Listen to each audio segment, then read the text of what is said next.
Olá pessoal, vamos dar continuação à unidade 1 com o tema 2, a unidade 1 que fala dos desafios da classificação biológica.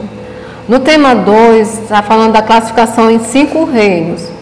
Vamos ver de um por um cada reino, a estrutura, reprodução, exemplo, doenças causadas por alguns deles, esses reinos que vamos falar. Aqui diz assim: neste tema você conhecerá uma das formas possíveis de classificar a imensa diversidade de seres vivos existentes. A classificação em 5 reinos, a qual vem sendo questionada por causa de novas descobertas sobre os seres vivos nas últimas décadas. Verá também um tipo de ser vivo que não está incluído em nenhum reino, que é o vírus. E muito importante, avançará em seus estudos sobre a diversidade biológica, conhecendo cada vez mais os seres vivos com os quais você compartilha o planeta. Aí, para quem está acompanhando, na página 22, fala assim, ó, ele mostra o exemplo de várias figuras e pergunta, tipo uma curiosidade, se você sabia. Aí tem um exemplo aqui do coqueiro anão, o paramécico, é um tipo de ser vivo microscópico, tem o tamanduá-bandeira, água-viva, gafanhoto, estrela do mar, tartaruga marinha. Todos esses seres vivos vão ser estudados no decorrer das nossas aulas. Classificação biológica em 5 reinos, que a gente deu início na unidade passada, no tema passado. E vamos continuar nesse mesmo tema. Sim, aqui na lousa agora, ó, o reino Monera, ele pode ser dividido em árquea e eucária. Tem o protista, o fungo. Depois, no próximo tema, o reino animal e o reino plantae. Aqui no reino Monera é considerado quem? As bactérias. No reino protista houve uma mudança, eles passaram a ser chamados atualmente em protoctista. Por que isso? Por causa de uma nova nomenclatura binomial que eles fizeram, né? Uma nova classificação. Eles só fizeram incluir esse nome protoctista, antes era protista. Mudou o nome atualmente, classificação deles. Reino fungi, algas, antes considerado o reino das plantas. Agora eles pertencem ao reino fungi. Isso nas novas classificações. Aí a forma de reprodução, as doenças, a estrutura, a gente vai ver acompanhando a apostila e as explicações através das figuras. Reino Monera. Esse reino contém todos os organismos unicelulares com células procarióticas. E é dividido em 2 sub-reinos, o das bactérias e das árqueas bactérias. Unicelulares, já estão dizendo, são seres que possuem apenas uma célula. Procariótica, essa classificação quer dizer que não possui a carioteca. Os que possuem a carioteca são classificados como eucariota. Quando o reino Monera foi criado, em 1956, todos os seres a ele pertencentes eram chamados de bactérias. Árqueas também faz parte do reino bactéria, que também é do reino Monera. No entanto, com o avanço das análises da constituição química dos seres desse reino, ficou claro que havia 2 grupos diferentes, que é justamente o que a gente estava comentando, o das bactérias e o das árqueas. Aí na apostila diz cada estrutura de cada uma delas. Nas bactérias a gente vai ver o quê? Elas não são visíveis a olho nu, ou seja, precisa ter um microscópio para poder ver a estrutura daquela célula. Aí o que aconteceu? Um cientista, ele descobriu um microscópio, um cientista alemão chamado Robert Koch. Como ele descobriu o microscópio, foi possível ver a visualização dessa bactéria. Aí aqui ele resume, ó. Por muito tempo, os cientistas estudaram as bactérias e outros micro-organismos. Por curiosidade, até que na segunda metade do século XIX, ou seja, está recente, né? O médico alemão Robert Koch descobriu que uma doença do gado era causada por bactéria. Isso graças ao uso de microscópio, em que ele pôde ver toda aquela estrutura desse ser microscópio, né? Que é um micro-organismo. Aí tem a classificação das bactérias. As bactérias podem ser classificadas em cocos, estafilococos, e que são causadoras de doença. Uma outra característica das bactérias é que elas são células bacterianas que podem ter diferentes formatos e ser juntas, constituindo colônias. Várias colônias juntas vão formar outro tipo de bactéria, causadora também de doença. Temos como exemplo, os que têm 2 cocos compõem o diprococo, 8 cocos formam um cubo denominado sarcina, cocos aliados são chamados de estreptococos e assim por diante. O estreptococcus é muito conhecido para quem faz cultura na garganta. Pessoas que têm garganta inflamada e vai ao médico, o médico passa uma cultura. Lá no laboratório eles vão analisar a quantidade de estreptococcus que possui naquela cultura no microscópio. Que é para saber o que? Se a pessoa está com algum problema, alguma bactéria causando a dor na garganta. Um exemplo, né? Aí tem também bactérias formadas por bastonês, que é em forma de bastão. Tem as bactérias formadas em forma de vírgula. E assim por diante, todas causadoras de doença. A maioria das bactérias, além da membrana celular, apresentam uma parede externa que as protege de agressores do ambiente. Existem também bactérias que possuem flagelo, isto é, estruturas que lembram pelos e que possibilitam o movimento da bactéria, impulsionando e promovendo o seu deslocamento. Reprodução das bactérias. As bactérias podem ter reprodução de forma assexuada. Cada uma delas pode se dividir em 2 processos, chamados de divisão binária. Aí na apostila tem o formato da bactéria, né, e a divisão binária, ou seja, ela dividindo em uma, se divide em 2, binária, em 2. Isso acontece aproximadamente em 20 minutos. Antes de se dividir, o cromossomo da bactéria se duplica, formando 2 cromossomos idênticos ao primeiro. A partir dessa duplicação, os 2 cromossomos idênticos se afastam um do outro e em seguida a membrana de cada célula nova se completa, provocando a separação das 2 bactérias filhas. Já na árqueas, outra classificação. As árqueas são seres unicelulares, possuem uma única célula, são procariotas e podem ter a forma espiralada. Como é a forma espiralada? É assim, tipo um espiral, esférica, achatada ou irregular. Todos esses formatos vistos ao microscópio. Elas habitam ambientes como lagos de água muito salgada, fontes de águas termais quentes. Ou seja, não é em qualquer local que você vai encontrar as árqueas bactérias. Entendeu? Aí, no decorrer da apostila de vocês, tem uma atividade na página 30. Atividade 2, classificação biológica, reinos e domínios. Depois, após você fazer essa atividade, vai dar continuação com o reino protista. No reino protista, também é classificado como a estrutura de seres unicelulares, e ele deu o exemplo dos protozoários e das algas. Todos os seres vivos com células eucarióticas. Bactérias, células procarióticas. Já protistas, seres com células eucarióticas, ou seja, elas possuem a carioteca. Reino fungi. Já o reino fungi é o reino dos fungos.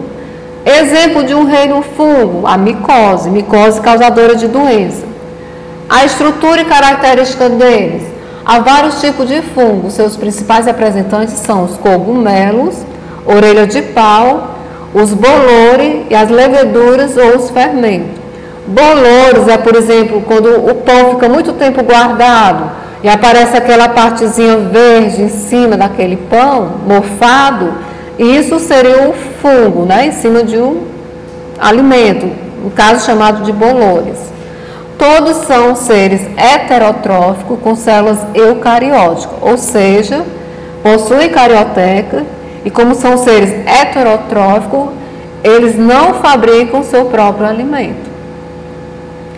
Os fungos têm uma importância ecológica muito grande, relacionado com o fato de que a maioria deles se alimenta de cadáveres e outros restos de seres vivos.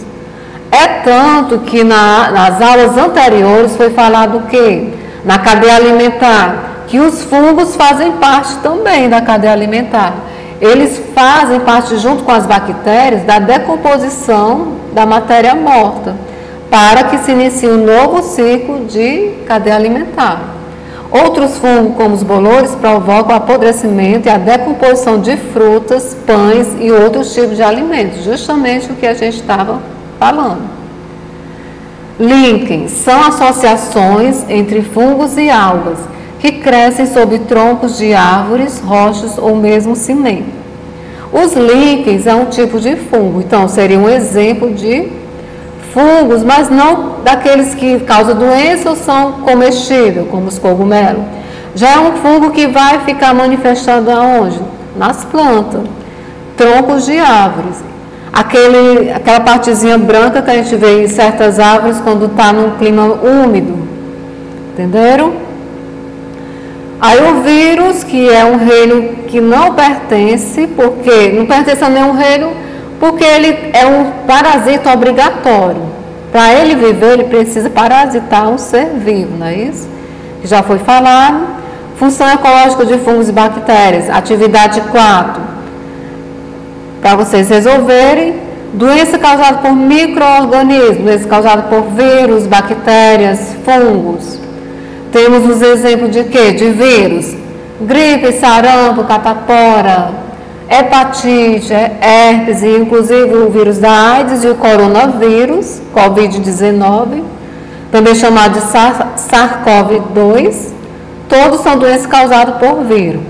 Doenças causadas por bactérias, cólera, pneumonia bacteriana, porque também existe a pneumonia viral, meningite, tétano, cárie dentária, que foi falado na aula passada, e as IST, que antigamente era chamado de quê? De DST, doenças sexualmente transmissíveis, atualmente é chamado de IST, infecções sexualmente transmissíveis. Doença causada por fungo, como eu já falei, da micose. Doença causada por protozoário, temos o exemplo de quê? Malária, amebise, doença de Chagas, toxoplasmose, leishmaniose. Por exemplo, a doença de Chagas é causada por um vetor chamado barbeiro. Esse inseto vai causar a doença de Chagas. Tem esse nome porque foi em homenagem ao cientista chamado Dr. Carlos Chagas, por isso o nome doença de Chagas, entendeu? Pronto, vamos dar continuação agora à unidade 2, falando das plantas e os animais. Dando continuidade ao assunto reinos, né? Vamos fazer a introdução do reino plantae e animalia.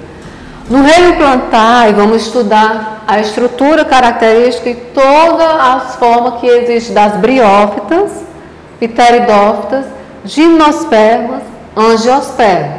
Já no reino animalia, que são o reino das plantas, vamos estudar, que são o reino dos animais, vamos estudar o quê? Toda a parte dos invertebrados e toda a parte dos animais vertebrados. Nos animais invertebrados, temos quais? Na ordem de evolução, poríferos, quinidários, plateumintos, nemateumintos, chamado agora de nematóda, molusco, anelídeos, artrópodos, equinodermos. Todos esses seres aqui em ordem de aparecimento, dos menores microscópicos até os maiores, são classificados como seres do reino animal, são classificados o quê? Como invertebrados. Já na parte do reino animalia, que pertence aos vertebrados, vamos estudar qual classificação?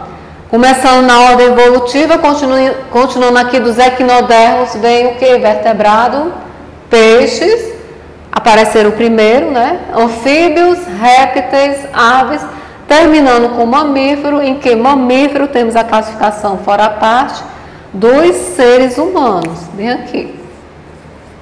Seres humanos são classificados como mamíferos, mas digamos assim, mais evoluído, porque eles raciocinam diferente dos outros seres inferiores, não é isso?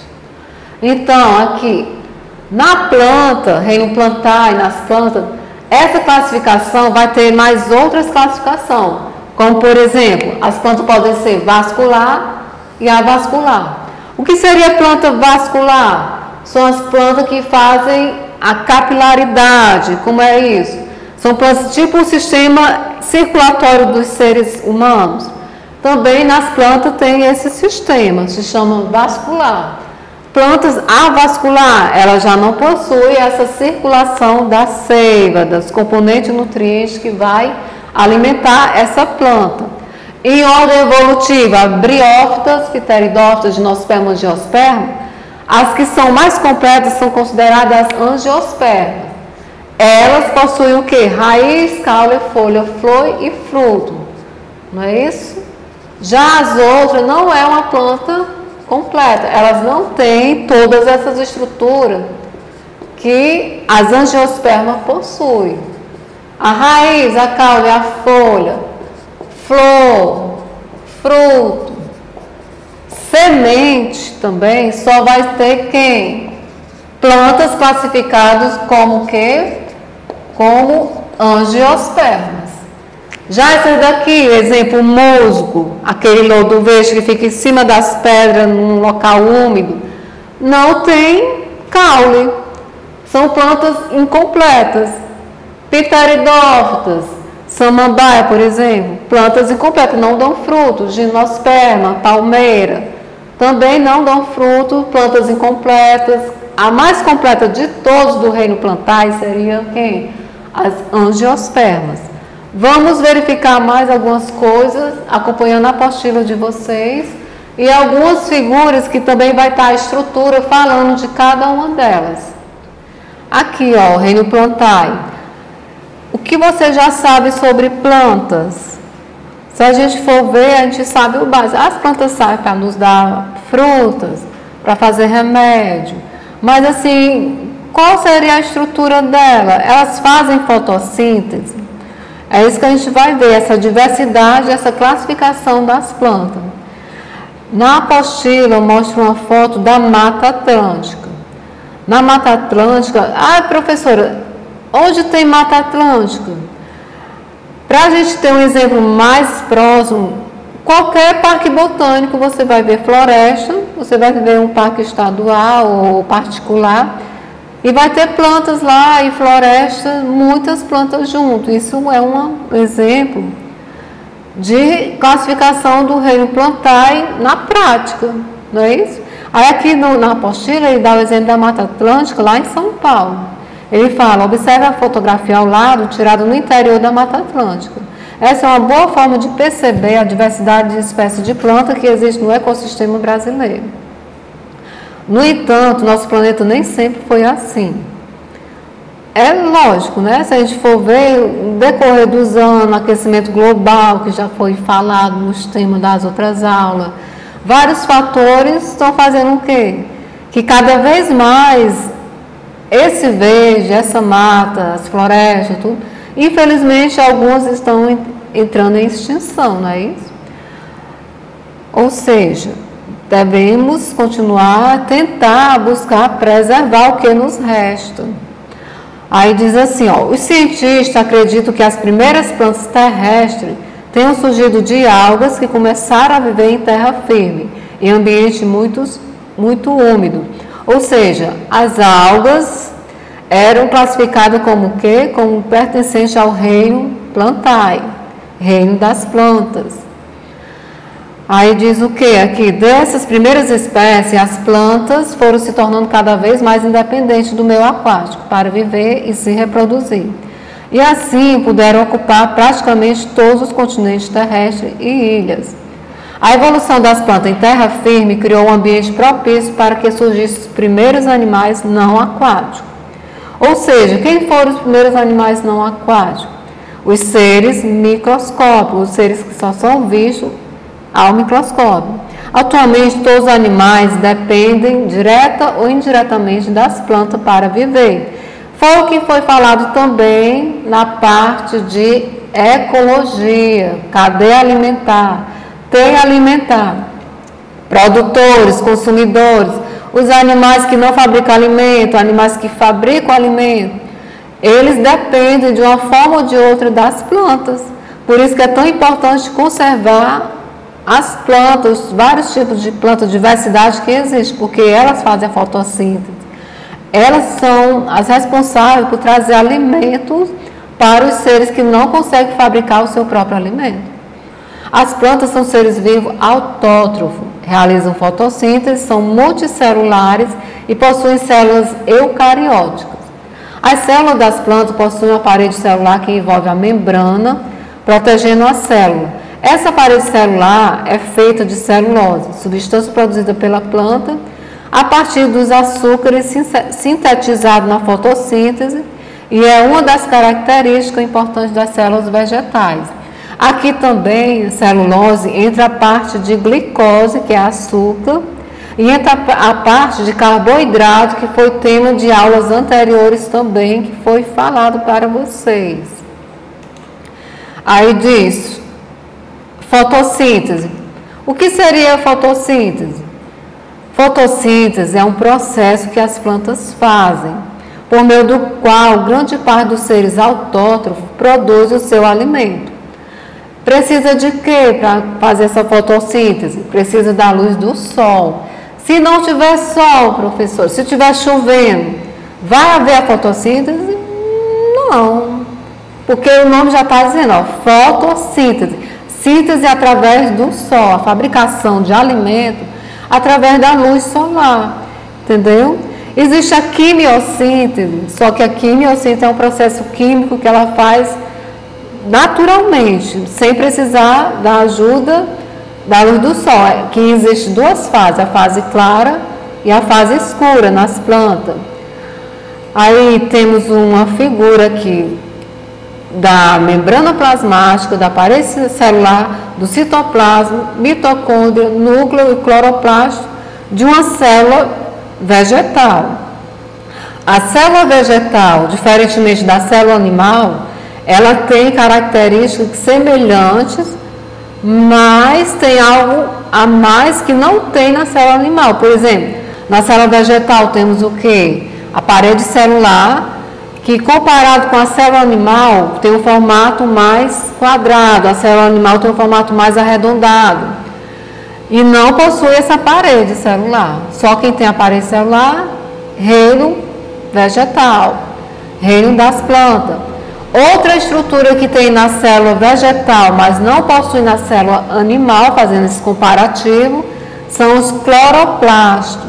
Os cloroplastos é o que vai dar a cor verde à planta, porque possui clorofila, que é essa substância verde. Já o reino animal, a célula animal não possui cloroplasto. São estruturas presentes somente em células vegetais. Do ponto de vista ambiental, as plantas têm papel muito importante para a disponibilidade do gás oxigênio existente no ar e que é fundamental para a respiração. Esse gás, o gás oxigênio, O2, é produzido pela planta por meio da fotossíntese.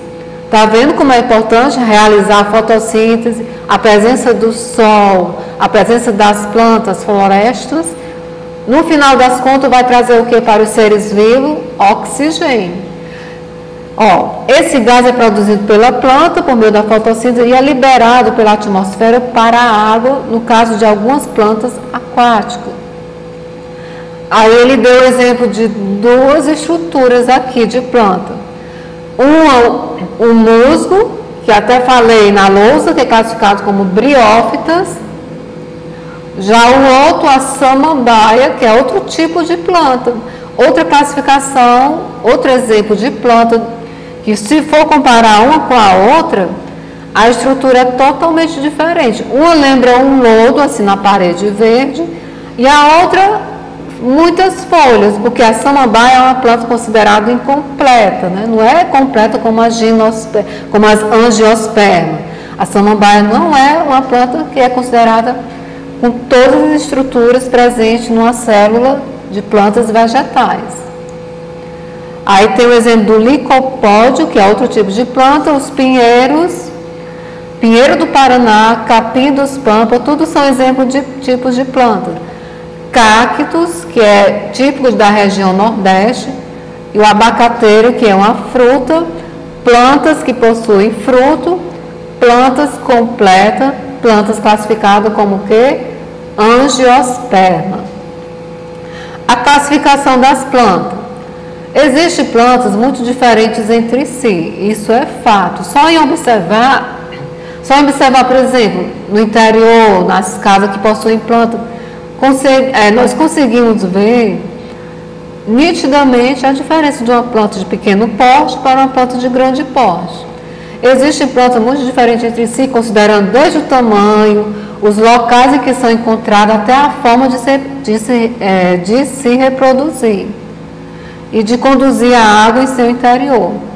Na biologia, a área em que estuda somente as plantas é chamada de botânica.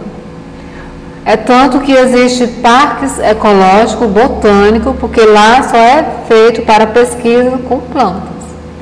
A primeira diferenciação que se costuma fazer entre as plantas é separá-las, isso para os pesquisadores que estão estudando as plantas na botânica, né? Ele separa aquela planta, depois vai ver as que têm a forma de transporte da água em seu interior e aquelas que não têm, que é o caso que eu falei também sobre ser avascular e vascular. Plantas classificadas como avasculares, aquelas que não têm os vasos condutores. Plantas classificadas como vasculares são aquelas que contêm os vasos condutores de quê? De substâncias, de nutrientes, de líquidos que a planta absorve, como por exemplo, na raiz, quando a gente joga água naquela planta para ela continuar a se desenvolver. Nas plantas avasculares, existem 3 grupos de plantas avasculares. São conhecidas como o quê? Briófitas, as primeiras que apareceram, vendo assim a parte evolutiva dos seres que apareceram primeiro na face da Terra. Tem o exemplo do musgo, as hepáticas e os antóceros. Essas plantas são sempre pequenas, em geral não passam de 5 centímetros. É aquele lodo verde que a gente vê nas pedras, nas rochas, né? Ali é um tipo de planta classificada como briófita. Elas não têm caule, não têm raiz, não têm folha, são plantas consideradas incompletas, fixam em solo, em rochas, sobre troncos por meio de grupos de pelos parecidos com pequenas raízes, mas não são raízes. São chamadas de rizóides, que absorvem água e servem apenas para fixação, como se fosse aquela grama, aquele manto verde que cobre a superfície todinha daquela rocha. Já as plantas avasculares, também elas podem viver em ambientes muito úmidos, beira de córregos, pedras próximas à queda d'água, já que depende de respingo de água para se reproduzir. Quanto mais o ambiente for úmido, melhor para ela continuar o seu ciclo de vida, para que ocorra a fecundação. Plantas vasculares. Já as plantas vasculares, elas têm um conjunto de vasos que transporta a água com sais minerais dissolvidos das raízes em direção à folha. Ou seja, não é o contrário não, eu coloco, a chuva cai, molha aquela planta todinha e vai absorver a água. Como é que é isso? Então, temos 2 tipos de plantas que é considerada vasculares, os 2 tipos de processo nas plantas. É o chamado floema e o chamado xilema, que a gente vai ver posteriormente. Essas plantas vasculares, possuem outro conjunto de vasos que transportam a água com os açúcares produzidos na fotossíntese e outras substâncias orgânicas das folhas para as demais partes da planta.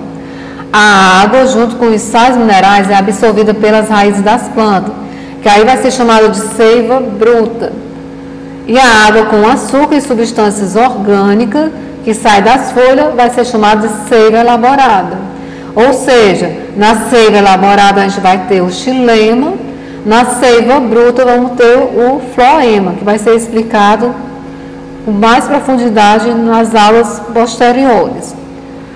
Essas plantas costumam apresentar em 3 partes: raiz, caule e folha. As raízes geralmente são subterrâneas e têm a função de fixar a planta ao solo. Para fazer o quê? Para conseguir absorver e ter os sais minerais da seiva bruta. O caule sustenta as folhas e contém os vasos que conduzem a seiva bruta das raízes para a folha. E a seiva elaborada, que é das folhas para as raízes.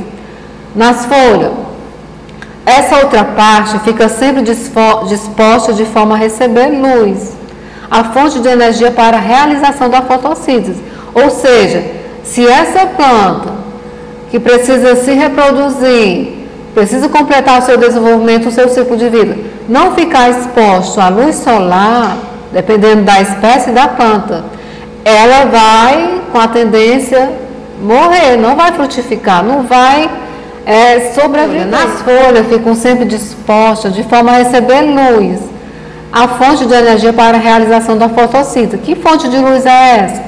É o sol. Ou seja, se eu pego uma planta, coloco ela no jarro e essa planta não está na presença da luz solar, com o tempo ela vai morrer.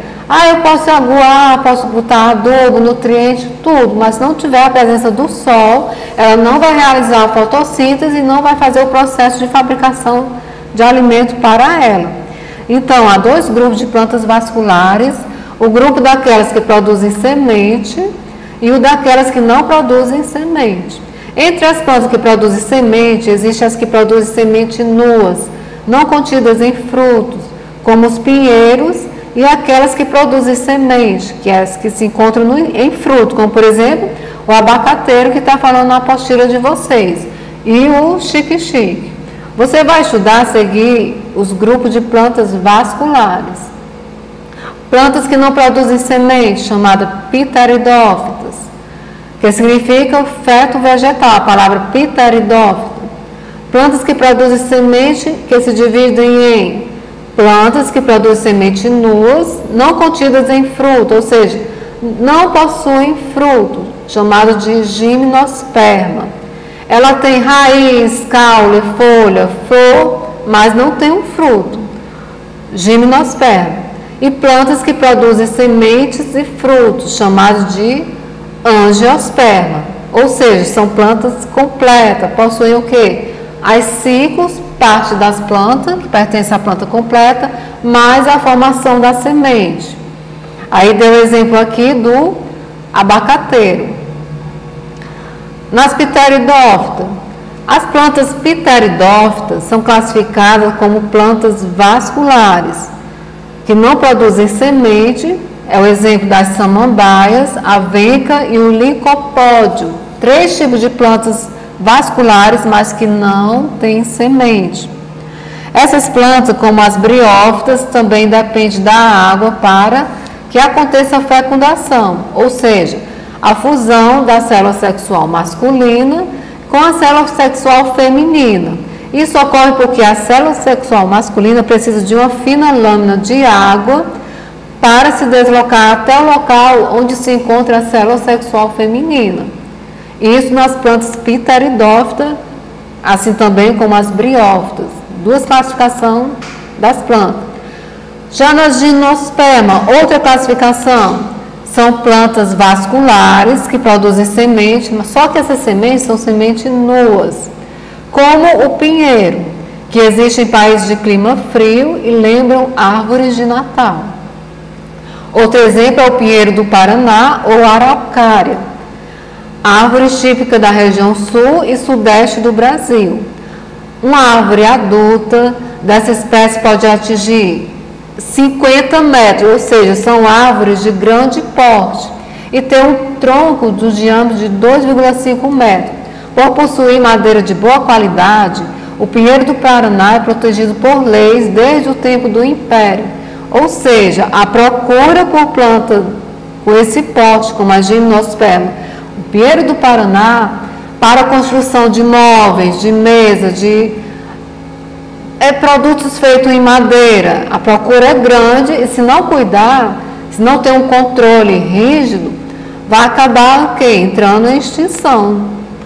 Entenderam? Devido à grande procura e o pouco tempo para reflorestar esse tipo de floresta, de classificação, como é o caso das gimnospermas. As plantas gimnospermas apresentam uma característica nova em relação às briófitas e às pteridófitas, o que as tornou independentes da água em estado líquido para a reprodução. Ou seja, elas são consideradas seres vivos mais superiores. Como você estudou nas briófitas e pteridófitas, a célula sexual masculina depende de água para alcançar a célula sexual feminina. Já nas gimnospermas não acontece isso. Por quê? Porque elas têm órgãos reprodutores próprios. Os órgãos reprodutores das gimnospermas são chamados de estróbilos.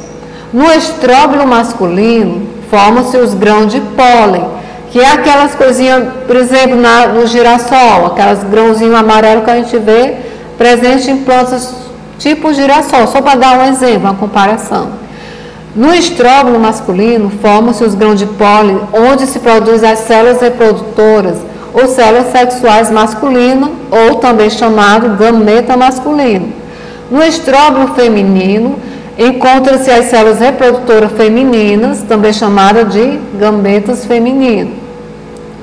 Para que aconteça a fecundação, que é a união do óvulo com o espermatozoide, mas no caso, como é planta, é a união do quê? Da oosfera, como as células sexuais masculinas. Então tem o quê? É preciso que os grãos de pólen atinjam o estróbilo feminino, e esse processo se dá através de quê? De transporte do grão de pólen, conhecido como polinização, que pode ocorrer, por exemplo, pelo vento, pela água ou por alguns tipos de inseto, como por exemplo o beija-flor. O beija-flor, ele fixa numa planta, ele está se alimentando e ao mesmo tempo colhendo alguns grãos de pólen para quando ele for colher alimento de outra planta, outro néctar de outra planta, ele transmitir, ele colocar os pólen de uma planta para outra, isso conservar a espécie. Não todo tipo, mas alguns determinadas espécies de planta pode haver a polinização através de inseto e aves. Ao se alimentar e tocar o grão de pólen, fica grudado em seu corpo o quê? Esses grãos que vai ser transportado de um local para o outro. Uma vez do estróbilo feminino, o grão de pólen se desenvolve e encontra o óvulo feminino, ocorrendo a fecundação e a formação do quê? Das sementes. A pinha é o estróbilo feminino do pinheiro do Paraná. Ou seja, esse fruto chamado de pinha é o órgão reprodutor feminino dessa planta, do pinheiro do Paraná. Nela estão pinhões que são as sementes. Aí tem a atividade 1, estrutura das plantas, atividade 2 e termina na angiosperma. Na angiosperma, para continuarmos a nossa introdução, o reino das plantas, fala o quê? Que a grande maioria das plantas pertence ao grupo das angiospermas, que são plantas vasculares que produzem frutos com sementes e que têm nas flores seus órgãos reprodutivos. As flores contêm partes masculinas que produzem os grãos de pólen, que são chamados de estame, e partes femininas, que produzem óvulos, que no caso das angiospermas é chamado de pistilo. Em algumas plantas pode haver flores somente masculinas ou flores somente femininas. Existem também aquelas que combinam as plantas masculina e feminina na mesma flor. Para ocorrer a fecundação e iniciar a formação de uma nova planta, antes é preciso que um grão de pólen chegue até o pistilo, por meio do processo de polinização que já foi falado. Já explicado para vocês, muitas plantas dependem do vento para que os grãos de pólen se desprendam do estame e sejam transportados para um pistilo. Existem também aquelas cujas flores são visitadas por insetos, que é o exemplo que eu dei inseto, pássaro ou outros animais. Exemplo de animais que ajudam na polinização, na reprodução das plantas, que é o exemplo que eu dei do beija-flor, que podem ser os agentes polinizadores. Aí, outro exemplo, uma abelha, ao visitar uma flor, também troca o estame com grão de pólen que grudam em seu corpo. Quando essa abelha visita outra flor, alguns grãos de pólen presos a seu corpo podem se prender ao pistilo e a polinização ocorrer. O grão de pólen fica no estigma do pistilo. Estigma é outro órgão que faz parte do sistema de reprodução das plantas. Nesse local, no estigma, ele germina formando um tubo chamado de tubo polínico, que cresce no estilete até chegar ao ovário da planta, onde está o óvulo e a fecundação vai ocorrer. Após a fecundação da planta, o zigoto formado pela união dos gametas masculino e feminino transforma-se em semente. Isso no caso das plantas angiosperma, detalhe, na qual se encontra o embrião da nova planta e também reservas nutritivas para seus primeiros dias de vida. Conforme a semente se desenvolve, o ovário se transforma em fruto, que em geral envolve semente, como no caso do abacate, e outro exemplo que ele citou, o feijão. O abacate é visível quando você abre uma fruta, o abacateiro. Pega aquela fruta, o abacate, você abre, é visível, você vê o órgão reprodutor daquela planta. Ou seja, aquela flor, que é onde ficam os órgãos reprodutores da planta, vai formar um fruto. E esse fruto vai ter também a semente. Dessa semente que vai dar origem a novas plantas, novos frutos, e assim sucessivamente. Aí aqui diz, ó, após o exemplo que ele dá do abacateiro e da vagem de feijão, né? Tem um quadro, aí vocês precisam fazer o que? A interpretação de gráfico, como já foi explicado nas outras aulas anteriores, né?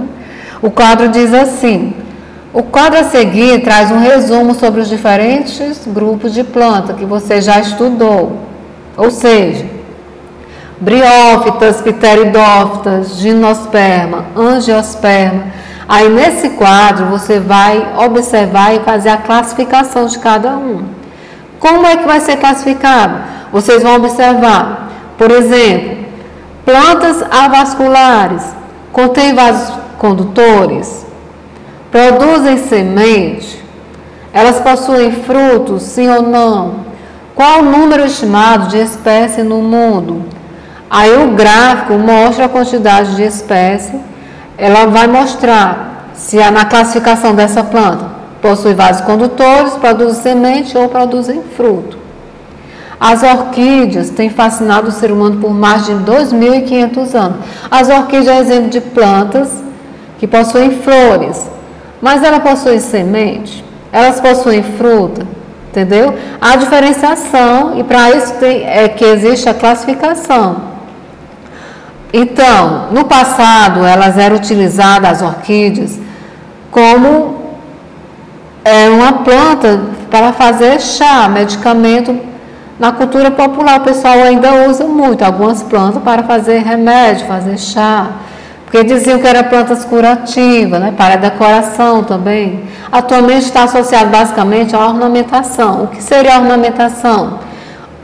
A planta é usada, no caso, a orquídea, somente para enfeitar ambientes. Não é usado mais o chá dela. Por quê? Porque descobriram que algumas plantas podem ser o chá venenoso, ter efeito colateral, igual o outro medicamento químico. Por isso, devemos ter cuidado ao utilizar plantas para a fabricação de remédio caseiro, no caso. As flores ou as folhas das orquídeas servem de alimentação para diversos animais, não para os seres humanos, como insetos e alguns mamíferos. Além disso, apesar de serem pequenas, as orquídeas participam do ciclo do carbono e do ciclo do nitrogênio, que já foi falado também em aulas anteriores, quando falamos sobre o aquecimento global e o efeito estufa. Você já parou para pensar que é possível apreciar uma orquídea por sua beleza e também por sua importância no ecossistema em que vive? Ou seja, mais uma vez, aquela reflexão, né, de você preservar o meio ambiente em que se vive, até mesmo para gerar uma promoção de uma saúde mais, como é que podemos dizer, uma saúde mais de acordo com o que é para ser no ambiente em que vivemos. Não com um ambiente poluído, sem plantas, sem animais, tudo em extinção, mas num ambiente mais colorido, não é isso? Tem a atividade 3 na página que dá a apostila de vocês, na página 49. E a questão desafio na página 50. Vamos resolver elas. Desafio. Ó. Na questão desafio, eles dão o quê? Uma história em quadrinho. E nessa história em quadrinho, é para vocês analisar a história, interpretar para poder responder. É uma questão, desafio estilo Enem. Aí diz assim, que livro interessante. Aí ele termina a história dizendo, é um livro que prende o leitor. Depois que analisar a história do quadrinho, tem a pergunta assim, os animais que consomem as folhas de um livro alimentam-se da celulose contida no papel. Lembrando que celulose é uma glicose, um açúcar, um carboidrato que contém aonde? Nas plantas, nas folhas. Em uma planta, a celulose é encontrada. Aí ele dá 5 itens para vocês analisar e responder. No item A, diz o quê? Armazenado no vacúolo presente no citoplasma. No item B, em todos os órgãos como componente da parede celular, lembrando que parede celular é uma estrutura que está somente nas células vegetais, não possui nas células animais. Item C, apenas nas folhas associadas ao parênquima. Parênquima é outra estrutura que está presente nas plantas. Item D, apenas nos órgãos de reservas como caule e raiz. Ou item E, apenas nos tecidos condutores do xilema e do floema, que é o que foi falado naquela parte das plantas vasculares, avasculares, as que levam nutrientes da raiz à folha e as que fazem o processo contrário, das folhas para as raízes. Aí tem uma questão, o item 2, que vocês vão também tentar responder como questão desafio. Nela vai falar da evolução dos vegetais, aí vai falar da reprodução, os grãos de pólen, como surgiu em plantas. Você vai analisar, interpretar e responder item A, B, C, D, E. Diz assim, na evolução dos vegetais, o grão de pólen surgiu em plantas que corresponde atualmente ao grupo dos pinheiros. Se fazem parte do grupo dos pinheiros, qual é a classificação dessa planta? Isso significa que o grão de pólen surgiu antes de. Aí vocês vão analisar. A, B, C, D, E, se foi antes dos frutos e depois das flores. No B, se foi depois das flores e depois dos frutos. Antes das flores, depois dos frutos. Item C, antes das sementes, depois das flores. Item D, antes das sementes e antes dos frutos. O grão de pólen no item E surgiu antes das flores e antes dos frutos. Aí vocês analisam e tentam responder. Entenderam?